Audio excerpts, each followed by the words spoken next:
नमस्कार दोस्तों, कैसे हैं आप। Happy new year. स्वागत है आपका यहाँ इस चैनल पर एक बार फिर से। तो दोस्तों, नए साल के कुछ 2-3 दिन पहले मैं पास के मार्केट गया था कुछ फोटोज और पीडीएफ प्रिंट करने। और उस काम के सिलसिले के बीच जो वहां ओवरऑल हर काम देखते हैं, तोमर जी, उन्होंने अपने स्टाफ से कहा, जो सारे शायद 22, 23, 24 साल के होंगे, और फिर 2-3 ग्राहक से भी, कि ये जो सर आए हैं ये टॉम ऑल्टर साहब के सुपुत्र हैं। याद है आपको टॉम ऑल्टर? और जो ग्राहक थे उस प्रिंटिंग शॉप के अंदर, उन्होंने कहा हाँ याद है। मगर जो 2-3 युवा स्टाफ थे उनके चेहरे पे थोड़ी सी कंफ्यूजन थी। अब ये देखकर तोमर जी ने कहा कि अरे क्रांति फिल्म याद है, वो गाना याद है, जिंदगी की ना टूटे लड़ी। तो तीनों ने इशारा किया कि नहीं। और फिर तोमर जी ने कहा, अरे आशिकी तो याद होगा तुम्हें, सर वो कौन सा गाना था? और ये सुनकर मैंने कहा, मैं दुनिया बुला दूंगा। और फट से तोमर जी ने यूट्यूब खोलकर अपने स्टाफ को वो गाना दिखाया। और फिर एक ने कहा, हाँ ये गाना मैंने सुना है और ये एक्टर कुछ जाने पहचाने से लग रहे हैं। और फिर मैंने कहा, अरे तोमर जी, कहा आप इन बच्चों को 40 साल पहले की फिल्म क्रांति की वीडियो दिखा रहे हो और कुछ 30-32 साल पहले की आशिकी से? ये तो पैदा ही नहीं हुए थे उस समय। और फिर मैंने उन युवाओं से पूछा कि शक्तिमान तो देखा होगा ना तुमने? मेरे पिताजी उसमें शक्तिमान के महागुरु बने थे। और तब जाकर उनको याद आया कि हाँ ऑफ कोर्स महागुरु। और फिर दोस्तों, जैसे ही तोमर जी उनसे मेरे पिताजी के कुछ और फिल्मों को लेकर बातें करने लगे, तो मैं सोचता रह गया कि मेरे पिताजी के तकरीबन 350 फिल्मों में से, वो भी अलग अलग भाषाओं में, ऐसी कितनी फिल्में हैं जो बहुत कम लोगों ने देखी होंगी। क्यों आज तक 1981 की फिल्म क्रांति से उनका वो ब्रिटिश ऑफिसर वाला रोल को उस दौर के लोग याद करते हैं? क्यों 32 साल पहले की सुपरहिट फिल्म आशिकी को लोग याद करते हैं? क्यों शक्तिमान से उनका वो महागुरु किरदार इतने सारे दर्शक याद करते हैं? क्यों मुझसे लोग आके कहते हैं कि आपके पिताजी ने वीर ज़ारा में डॉक्टर का रोल बड़ा अच्छा किया था, उनका वो भेजा फ्राई वाला रोल बड़ा अच्छा लगा हमें, और परिंदा में क्या एक्टिंग करी आपके पिताजी ने उस मूसा वाले रोल में। जुनून सीरियल के केशव कलसी आज तक हम याद करते हैं। जबान संभाल के में आपके फादर ने चार्ल्स का रोल कितने अच्छे से अदा किया। अब शायद ये कमेंट्स इसलिए सुनने को मिलते हैं क्योंकि ये सारी फिल्में और डीडी के टीवी सीरियल्स पॉपुलर थे, हिट थे, सफल रहे। और मेरे पिताजी की जो फिल्में नहीं चली, या जो कम सिनेमा घरों में आई, या जो शॉर्ट फिल्म्स या सिर्फ फेस्टिवल्स की जो फिल्में थी, वो बहुत कम लोगों ने देखी। तो जाहिर सी बात है कि लोग उन्हें चंद रोल्स के लिए याद करते हैं।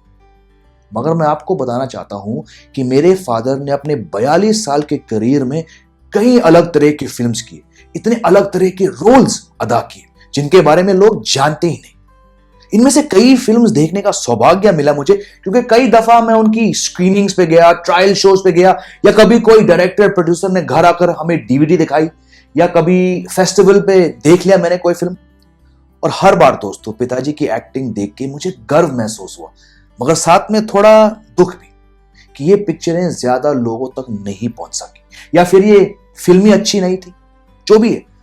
तो आज थोड़ा बताना चाहता हूं ऐसी कुछ फिल्मों के बारे में जिनके बारे में आप शायद जानते ही नहीं। इनमें से एक है 2011 की TV film the face, starring Ronit Roy and my father. ये इनिशियली जूम चैनल पे आई थी और अब यूट्यूब पे भी है।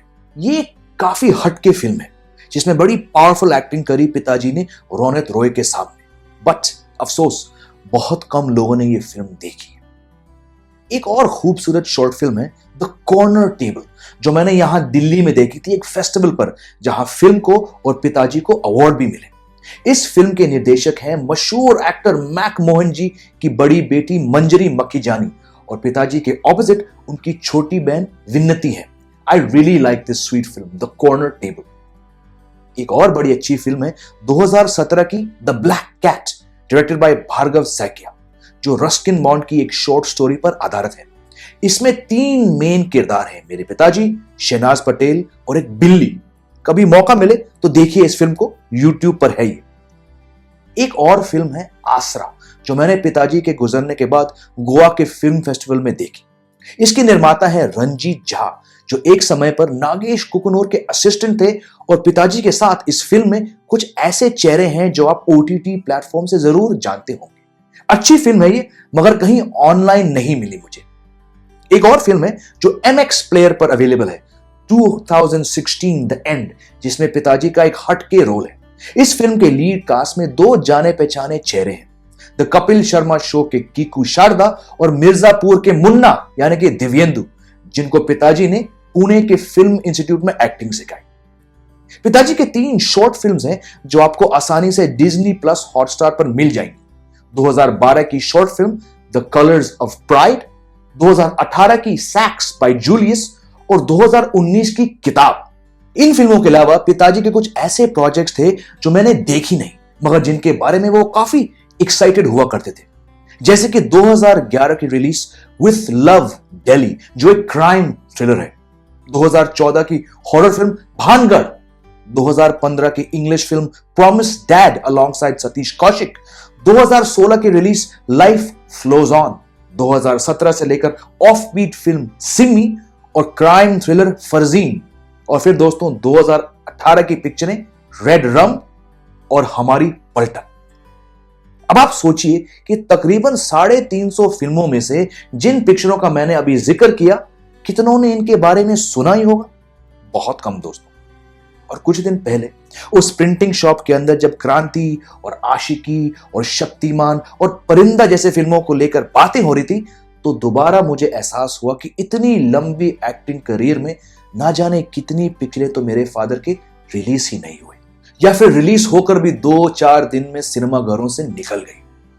और दोस्तों आपको बता दूं कि हर प्रोजेक्ट को लेकर मेरे फादर उसी जोश और शिद्दत से काम करते थे, और वो हमेशा हमेशा मुझे याद है कहते थे कि वो कितने खुश हैं कि इस फिल्म लाइन में उन्हें इतनी सारी फिल्मों और सीरियल्स और नाटकों में काम करने का मौका मिला, अलग तरह के रोल्स करने का मौका मिला।